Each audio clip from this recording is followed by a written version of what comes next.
जल्दी जल्दी निकलना पड़ेगा भाई, मुझको जाना है। শেষের দিকে একটা কাটা শোক হচ্ছে আমাকে যে আমার বাইক ঠেলে স্টার্ট করতে হয়েছে। বাইক নিয়ে যাওয়ার এটাই একটা মজা, যেখানে খুশি আমি বাইক নিয়ে দাঁড়িয়ে পড়লাম। দেখে আমার ছ্যাবলামি ক্যাবলামি শুরু হয়ে গেল। দেখো কেমন শাহরুখ খানের স্টাইল আমি পোজ দিচ্ছি। বাবা হরভজন সিং এর মন্দির, বা পাহাড়গুলো পর্যন্ত কুয়াশায় ঢাকা পড়ে গেছে, কেন পুরো মাইনাস হয়ে যাচ্ছে। গ্যাংটকের ছাঙ্গু লেখে অনেকে ইকিগাইয়ের ওপর।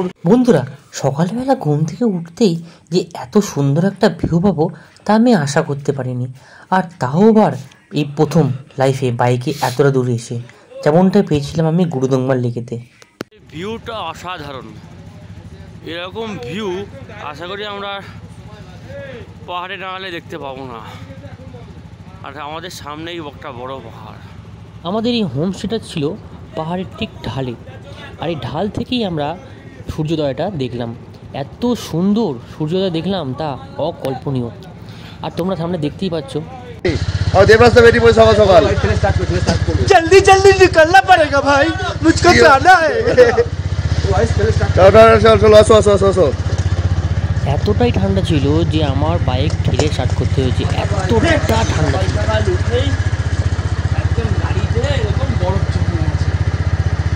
প্রত্যেকটা গাড়ির ওপর বরফ। এখন 220 ঠেলে স্টার্ট করার চেষ্টা করছে, ও স্টার্ট নিচ্ছে না। চলো স্টার্ট নিয়ে 220 এ দাদাও স্টার্ট করার চেষ্টা করছে ঠেলে। বাইকে আজ আমাদের অনেকটা পথই যেতে হবে, তাই সকাল সকাল দেরি না করে চেন ক্লিন অ্যান্ড ক্লিয়ার করে নিলাম। গাড়ির কাজ মোটামুটি চেন লুপিং কমপ্লিট। পুরো ঠান্ডায় পুরো জমে গেছে গাড়ি একবারে। সত্যি কথা বলতে এতটাই ঠান্ডা ছিল যে সবার গাড়ি স্টার্ট হয়ে যাওয়ার পরও আমার গাড়ি স্টার্ট নেয়নি, যেহেতু আমার কিক নেই গাড়িতে। আর কিক না থাকার দরুন আমাকে ঠেলে স্টার্ট দিতে হয়েছে, আর যে স্টার্ট নিল তারপরে বন্ধ হয়নি। সকালবেলা উঠে বরফ ফরফ সব মুছে দিলাম, আবার জমে যাচ্ছে।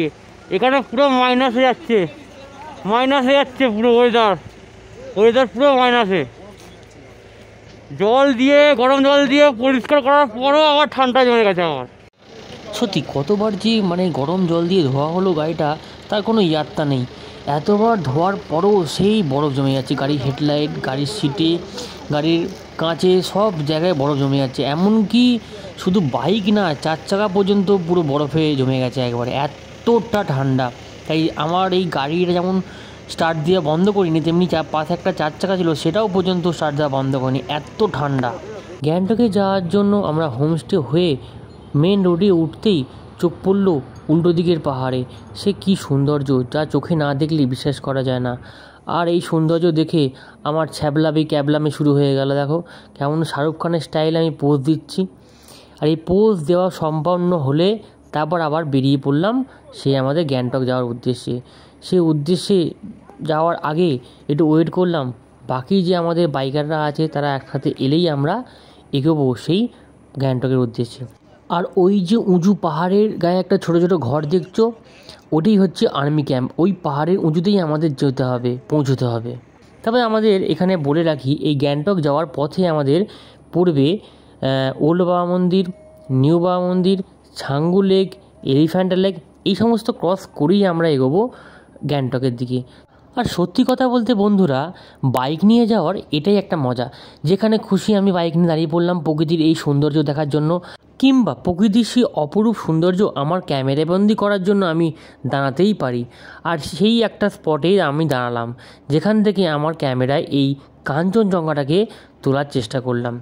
এত সুন্দর আর এত ঠান্ডা, যেমন ঠান্ডা তার তেমনি মজা। আর সেই মজাতেই উপভোগ করছি এই ভিউ পয়েন্ট থেকে এই অপরূপ দৃশ্য। এখান থেকে এরকম ভিউ মনে হয় না কেউ দেখাতে পেরেছে, কারণ যা ঠান্ডা এখানে দাঁড়াতেই পারা যায় না ঠিক মতো। আর সেখানে আমি গ্লাভস হাতে নেই, বিনা গ্লাভসে ফটো তুলছি। সবাই পাহাড়ে গিয়ে ছবি তোলায় ব্যস্ত হয়ে পড়েছে, আর আমি এদিকে দেখো পাহাড়ে খাদের ছবি তোলায় ব্যস্ত হয়ে পড়েছি। আমি এই মুহূর্তে রয়েছি প্যাঙ্গোলাখা ওয়াইল্ড লাইফ স্যাঞ্চুরির কাছে। আর এখান থেকে কাঞ্চনজঙ্ঘা ভিউটা অসাধারণ লাগছে, অসাধারণ।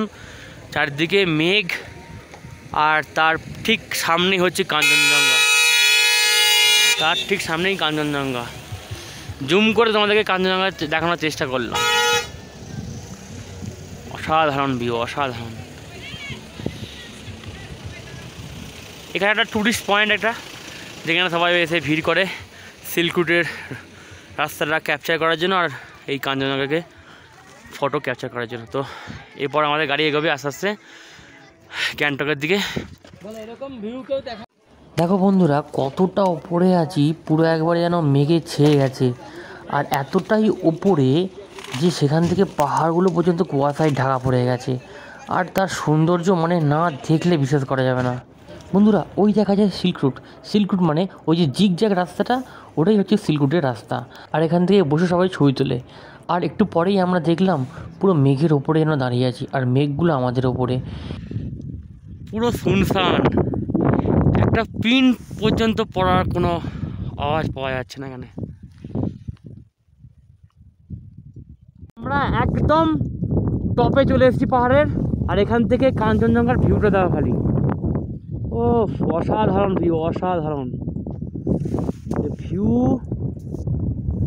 পাওয়া যাবে না টাকা দিও কিনেও।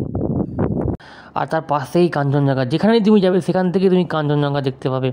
মানে চারদিকে কোনো গাছপালা নেই, টুকটাক গাছপালা ছাড়া পুরো ন্যাড়া পাহাড়। তো গ্যাংটক যেতে গিয়ে বুঝতে পারলাম আমার তেল প্রায় শেষের দিকে, 1 টাকাটা শোক হচ্ছে আমাকে। তাই যতটা পারা যায় স্লো ডাউনে আমি যাওয়ার চেষ্টা করলাম। আর এই পাহাড়ে কোনো পাম্প নেই, পাম্প না থাকার দরুন আমরা যতটা পারি স্লো ডাউনে আমরা যাওয়ার চেষ্টা করলাম। গ্যাটাং ভ্যালি হয়ে এখানে এক জায়গায় দাঁড়িয়েছিলাম যেখানে তেল পাওয়া যায় কিনা, কিন্তু পেলাম না কোনো জায়গায়।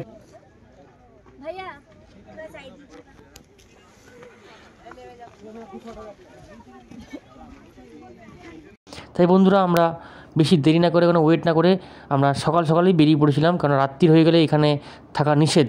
তাড়াতাড়ি করে আমরা এগিয়ে চললাম ওল্ড বাবা মন্দিরের দিকে। চলে এসেছি এই মুহূর্তে বাবা হরভজন সিং মন্দিরের সামনে। তো এটা একটা টুরিস্ট পয়েন্ট, এখানে বাইক পার্কিংয়ের জায়গা রয়েছে।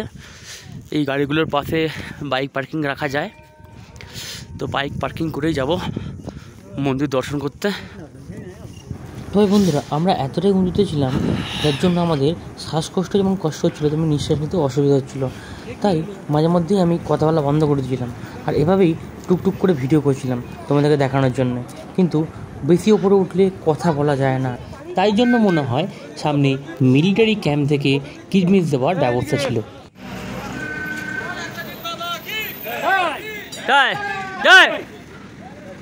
বন্ধুরা এটাই হলো বাবা হরভজন সিংয়ের মন্দির, বা যেটা আমরা ওল্ড বাবা মন্দির বলে থাকি। তবে এই মন্দিরটা বেশ কিছুটা উঁচুতে অবস্থিত। সিঁড়িগুলো তোমরা দেখলেই বুঝতে পারবে ঠিক কতটা গ্যাপ দিয়ে তৈরি, যেন সিঁড়িগুলো উঠতেই যেন দম শেষ হয়ে যাওয়ার জোগাড়। তবুও কষ্ট করে বাবা হরভজন সিংয়ের মন্দিরে আমি ওঠার চেষ্টা করলাম। যতই উঠছি ততই যেন নিঃশ্বাস কমতে থাকছে। আর এভাবেই আমি পৌঁছে গেলাম একেবারে বাবা হরভজন সিং মন্দিরের একেবারে সামনের দরজার কাছে। দেখতেই পাচ্ছ কতটা উঁচুতে এই বাবা হরভজন সিংয়ের মন্দিরের দরজা। মন্দিরের ভেতরটা এতটাই ছোট স্পেস যে একজন ঢুকলে আর একজন বেরোতে পারে না। তবুও চেষ্টা করলাম ভেতরে ঢোকার। ভেতরে ঢুকিয়ে দেখি অবাক কাণ্ড, দেখি এত লোকের গ্যাঞ্জাম, তার মধ্যে এতটাই নিঃশ্বাস নিতে অসুবিধা হচ্ছিল যে আমি বেশিক্ষণ থাকতে পারলাম না। তাই যতটা পারলাম ভেতরে ছবি নিয়ে ভিডিও করে আমি বেরিয়ে পড়লাম মন্দিরের বাইরে। মন্দিরের বাইরে বেরোতে তার যে দৃশ্য তা খুবই সুন্দর, আর এই সুন্দর তুমি না দেখলে বুঝতে পারবে না, এতটাই সুন্দর, বাইরের সৌন্দর্য অকল্পনীয়। তারপর মন্দিরের উপরে ভিডিও করে মন্দিরের ঘন্টা বাজিয়ে আমি আবার নিচের দিকে নামলাম, যেখানে আর্মি ক্যাম্প থেকে কিসমিস দেওয়া হচ্ছিল। এই কিসমিস অল্প অল্প করে খেয়েই মানুষরা এগিয়ে যাচ্ছিল তাদের গন্তব্যের দিকে। মন্দির থেকে বেরিয়ে চোখে পড়লো এই ডাইরেকশানটা, যেটা ওল্ড বাবা মন্দির থেকে কোথায় কিভাবে যাওয়া যায় তারই ডাইরেকশান দেওয়া আছে, যেমন গ্যাংটক, লাসা বা আরও অন্যান্য জায়গা। তারপর আমরা বেরিয়ে গেলাম আমাদের গন্তব্যের দিকে। আমাদের গন্তব্যে ছিল গ্যাংটক, আর সেই গ্যাংটক যাওয়ার পথেই পড়লো এই লেক।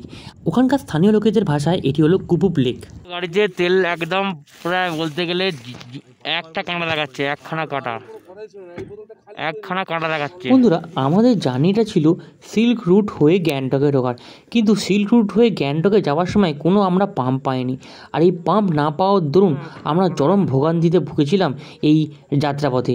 এই ভিডিওর মাধ্যমে বোঝা যাবে আমরা কিভাবে সেই যাত্রাপথটা কমপ্লিট করেছি চরম ভোগান্তির মধ্যে দিয়ে। যেমন একদিকে তেল নেই, তার মধ্যে সেই খাড়াই পাহাড় দিয়ে ওঠা, খাড়াই পাহাড়ে উঠতে গেলে অন্তত অনেকটাই তেল লাগে। তো শুনে না যাক বন্ধু কি বলছে। দেখাও দেখাও, কিছু বক্তব্য আছে আপনার বক্তব্য তেল নিয়ে? আমি স্পিচলেস, আমার কিচ্ছু বলার নেই। এটার জন্যই সমস্যাটা পড়ে গেছে। পেট্রোল শেষ হয়ে গেছে এক ভাইয়ের, তো একজনকার বাইক থেকে তুলে, বাইকের ট্যাঙ্ক থেকে তুলে অন্য বাইকে ধরার চেষ্টা করতে চলছে, কেননা তেলের ভীষণ আকাল। আর রংপুর থেকে যখন আসছিলাম তখন অনেকে পাম্প থেকে তেল ভরেনি, তার জন্য সমস্যায় পড়তে হয়েছে। তো দেখা যাক কতটা কি আমরা করতে পারি নিজেদের মধ্যে,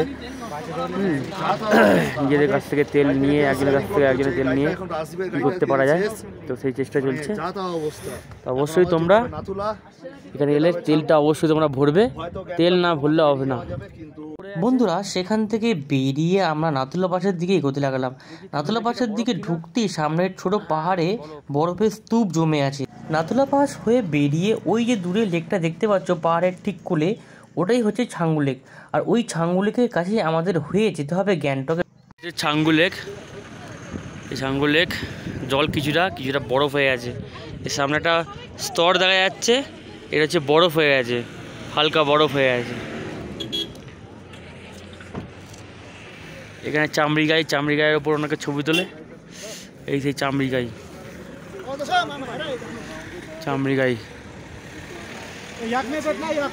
হ্যাঁ, চামড়ি গাই বা ইয়াক বলে। ছাঙ্গু লেক,